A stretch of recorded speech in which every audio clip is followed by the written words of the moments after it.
ప్రేమగల తండ్రి, మహోన్నతుడైన దేవ, భూమి ఆకాశములకు సృష్టికర్తవైన యేసు ప్రభువా, రాత్రంతా కాపాడి భద్రపరిచి మా ఆయుష్ని మా దినాలు పొడిగించి ఇచ్చిన నూతన దినాన్ని బట్టి వందనాలు, స్తోత్రాలు. ఈ ఉదయకాల సమయంలో మీ పాసందులో చేరి మిమ్మలను పూజించడానికి, స్తుతించడానికి మమ్మల్ని సజీవులుగా ఉంచినందుకు స్తోత్రాలు. సజీవులే కదా మిమ్మల్ని స్తుతించేది, మిమ్మల్ని గణపరిచేది, మీ క్రియలు వివరించేది. అట్టి వారిలో మమ్మల్ని సజీవులుగా ఉంచినందుకు స్తోత్రాలు. ఆయన మరోసారి ఈ ఉదయకాల సమయంలో మానుదిన జీవాహారమైన నీ వాక్యం ద్వారా మాతో మాట్లాడుతూ రండి. ఎవరి అవసరత కలిగి ఉన్నారో, ఎవరి సమస్యల్లో ఉన్నారో వారి ఇబ్బందుల్లో వారికి సహాయం చేయండి.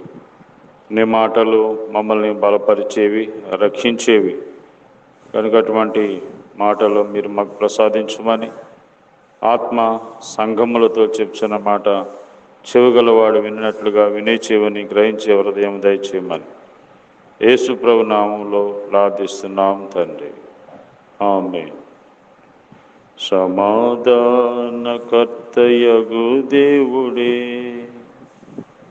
సమాధానకర్తయగు దేవుడే, మిమ్మును సంపూర్ణముగా పరిశుద్ధపరచునుగాక, పరిశుద్ధపరచునుగాక, పరిశుద్ధపరచునుగాక, పరిశుద్ధపరచునుగాక, పరిశుద్ధపరచునుగాక. నా శాంతిని మీకనుగ్రహించుచున్నాను, నా శాంతిని మీకనుగ్రహించుచున్నాను. సమాధానకర్తయగు దేవుడు సాతానును మీ కాళ్ళ క్రింద, సమాధానకర్తయగు దేవుడు సాతానును మీ కాళ్ళ క్రింద శీఘ్రముగా చితుక త్రొక్కించును, శీఘ్రముగా చితుక త్రొక్కించును. సమాధానకర్తయగు దేవుడే మిమ్మును సంపూర్ణముగా పరిశుద్ధపరచునుగాక, పరిశుద్ధపరచునుగాక, పరిశుద్ధపరచునుగాక, పరిశుద్ధపరచునుగాక, పరిశుద్ధపరచునుగాక. దేవుని యొక్క పరిశుద్ధ గ్రంథమైన బైబిల్ నుండి ఈ దినము దేవుడు మన కొరకు సిద్ధపరిచిన వాక్య భాగము మత్తయి సువార్త 9వ అధ్యాయము 29వ వచనం. వారు నమ్ముచున్నాము ప్రభువా అని ఆయనతో చెప్పిరి. అప్పుడు ఆయన వారి కన్నులు ముట్టి, మీ నమ్మిక చొప్పున మీకు కలుగునుగాక అని చెప్పినంతలో వారి కన్నులు తెరవబడెను. మీ నమ్మిక చొప్పున మీకు కలుగునుగాక. యేసు ప్రభువారు ఈ భూమి మీద ఉన్న దినాల్లో గుడ్డివారు యేసు ప్రభువారిని స్వస్థపరచమని అడుగుతున్నప్పుడు యేసయ్య వారితో అన్నారు, ఇది నేను చేయగలనని మీరు నమ్ముచున్నారా? నమ్ముచున్నాం ప్రభువా అన్నారు. అప్పుడు ఆయన అన్నారు, మీ నమ్మిక చొప్పున మీ కలుగునుగాక అన్నారు. వెంటనే వారు కళ్ళు తెరుచుకున్నాయి. పుట్టి గుడ్డి వాళ్ళు వారు నమ్మకమును బట్టి దేవుని ద్వారా స్వస్థత పొందారు. కనుక నమ్మకము అనేది చాలా ప్రాముఖ్యమైంది. దేవుడు ఉన్నాడని, ఆయన వెదికే వారికి ఫలమిస్తాడని నమ్మవలనే కదా. మానవుడు దేవుని నమ్మలేకపోతున్నాడు. ఊపిరిని జీవమును పోసిన దేవుని మీద నమ్మకము ఉండట్లేదు. మనుషులను నమ్ముతుంటారు, మోసం చేసే మనుషులను నమ్ముతుంటారు, అంతలో కనబడే అంతలో మాయమైపోయే మనుషులను నమ్ముతుంటారు, గాలి వంటి నరులను నమ్ముతుంటారు. కొంతమంది తమను తామే నమ్ముకుంటారు, కొంతమంది తమ మనసును నమ్ముకుని మోసపోతారు. కాబట్టి మనము ఎవరిని నమ్మాలి? మన ఊపిరి జీవాన్ని పోసిన ఆ దేవుని యేసుప్రభువారిని నమ్మాలి. నమ్మితే ఎన్నో కార్యాలు దేవుడు చేస్తాడు.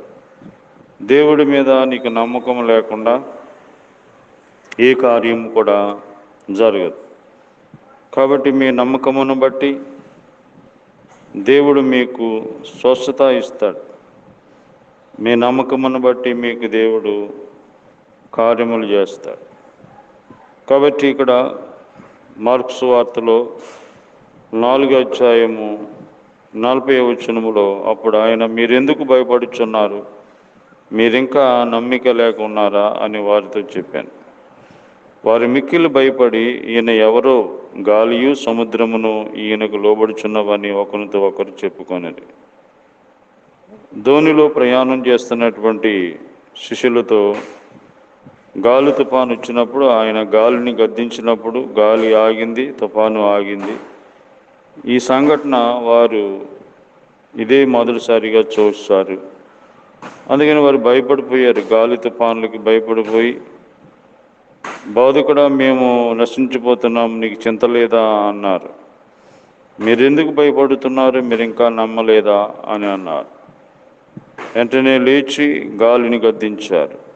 ఆయన సృష్టికర్త కనుక గాలిని రేపేవాడు ఆయనే, గాలిని గద్దించేవాడు ఆయనే, తుఫాను రేపేవాడు ఆయనే, తుఫాను బంధించేవాడు ఆయనే. కాబట్టి మీరు నమ్మిక లేక ఉన్నారా? నమ్మితే మన జీవితంలో విజయం చూస్తాం. కాబట్టి నమ్మకము ద్వారాన దేవుడు కార్యాలు చేస్తుంటాడు. కాబట్టి నమ్మకం ద్వారా విజయము, నమ్మిక ద్వారా స్వస్థత, నమ్మిక ద్వారా ఇంకా ఆయన ఎన్నో గొప్ప కార్యములు ఆయన జరిగించేవాడు. నమ్మకము ద్వారా మనకి ధైర్యం దేవుడిస్తాడు. మనము దేవుణ్ణి నమ్మినట్లయితే ధైర్యంగా ఉంటాం, భయపడం. కాబట్టి నమ్ముతున్నావా? దేవుడు ఏదైనా చేయాలంటే, నేను ఇది చేయగలనని నువ్వు నమ్ముచున్నావా అని అడిగేవారు. నీకు నమ్మకం ఉంటే ఆయన కార్యములు జరిగిస్తారు. నువ్వు నమ్మితే దేవుని మహిమను చూస్తావు. మార్కు సువార్త 5వ అధ్యాయములో 36వ వచనములో యేసు వారు చెప్పిన మాట లక్ష్య పెట్టగా, భయపడకుము, నమ్మిక మాత్రం ఉంచుమని సమాజ మందిరపు అధికారితో చెప్పి, సమాజ మందిరపు అధికారి తన కుమార్తె చావడానికి సిద్ధముగా ఉందని, స్వస్థపరచమని మరి వేడుకుంటూ వచ్చాడు. యేసు వెళుతుండగా కొంతమంది, మీ కుమార్తె చనిపోయింది, బోధకుని శ్రమ పెట్టవద్దు అన్నారు. అంటే దేవుడు శక్తి ఏంటో వాళ్ళకి తెలియదు కనుక, బ్రతికున్నప్పుడే అదే ఏదైనా చేస్తాడు ఆయన, చనిపోతే ఏం చేయలేడు అనుకున్నారు. అప్పుడు యేసయ్య అన్నారు, వారు చెప్పిన మాట లక్ష్య పెట్టొద్దు, భయపడకము, నమ్మిక మాత్రం ఉంచము. నమ్మకం ద్వారా చనిపోయినటువంటి కుమార్తె బ్రతికింది.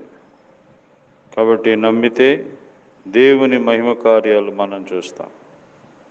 కాబట్టి నమ్మకము భయమును తొలగిస్తుంది, నమ్మకము విజయమునిస్తుంది, నమ్మకము మనకి స్వస్థతను ఇస్తాం. కాబట్టి దేవుని నమ్మితే, దేవుని శక్తి నమ్మితే దేవుని కార్యములను మనం చూస్తాం. కాబట్టి దేవుణ్ణి నమ్మకుండా ఈ లోకాన్ని విడిచిపెడితే మరి దేవుని దగ్గరికి చేరలేవు. కాబట్టి దేవుని యందు విశ్వాసం ఉంచుము, అప్పుడు నీవు నీటి వారు రక్షించబడతారు. యెహోవాను నమ్ముకొనుము, నీ కార్యము సఫలమగును. కాబట్టి దేవుని యందు నమ్మకం ఉంచండి. ఆయనే మన ఆధారం, మన ఆశ్రయం. ఆ విధంగా దేవుడు మీకు నమ్మకము పుట్టించి మీ నమ్మకము దేవుని మీద అంతకంతకు అభివృద్ధి అవునుగాక. ప్రేమగల ప్రభువా, నమ్మిక మాత్రం ఉంచుము అని మీరు ఇచ్చిన మాటను బట్టి వందనాలు. ఎంతోమంది ఈ దినాల్లో దేవా నీ మీద నమ్మకం లేక జీవిస్తున్నారు. వ్యర్థమైన వాటిని నమ్ముతున్నారు, నశించిపోయే వాటిని నమ్ముతున్నారు, రక్షించలేని వాటిని నమ్ముతున్నారు, శాంతి ఇవ్వలేని వాటిని నమ్ముతున్నారు. వారితో మాట్లాడండి. జీవం గల దేవుడు అయిన నమ్ముకోవడానికి వారిలో నమ్మకము కలిగించండి. నమ్మకం ద్వారా స్వస్థత, నమ్మకం ద్వారా ధైర్యం, నమ్మకం ద్వారా విజయం మీరు ఇచ్చేవారు. కాబట్టి సహాయం చేయండి. మా దేశము, రాష్ట్రము, గ్రామ ప్రజలు, అధికారులందరినీ దర్శించండి. రోగులను స్వస్థపరచండి. సహాయం చేయండి ప్రభా. చదువుకున్న వాళ్ళకి కావాల్సిన జ్ఞానం దయచేయండి. హాస్టల్లో ఉన్న బిడ్డలకి, దూరదేశంలో ఉన్న బిడ్డలకు సహాయం చేయండి. ఆర్థిక ఇబ్బందుల్లో ఉన్న వాళ్ళకి సహాయం చేయండి. ఈ దినవంతుల్లో మీ సన్నిధి అందరికీ తోడుగా ఉంచండి. యేసు ప్రభు నామములో ప్రార్థిస్తున్నాం తండ్రి. ఆమేన్. తండ్రి అయిన దేవుని ప్రేమ, ప్రభు యేసుక్రీస్తు వారి కృప, పరిశుద్ధాత్మ సహవాసము మనందరికీ రోజంతా తోడైండి కాపాడునుగాక. ఆమేన్.